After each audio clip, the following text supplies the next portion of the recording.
Hello and welcome again to Vantage Point's 12 Weeks to a Better Business Plan program.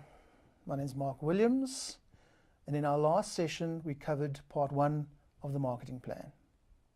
You should by now have identified your USPs, in other words, your unique selling points.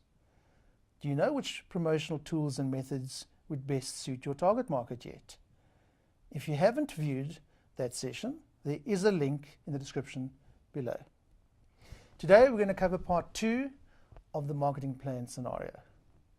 Business plans can be filled with volumes of information, but what the reader wants to really know is, how are you going to achieve your objectives?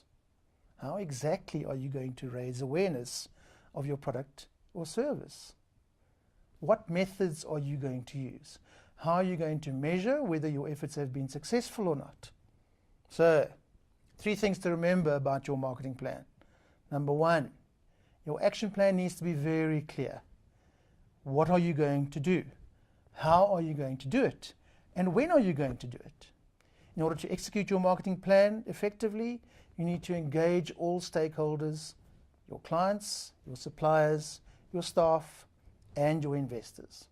And lastly, your marketing efforts need to be frequent and continuous.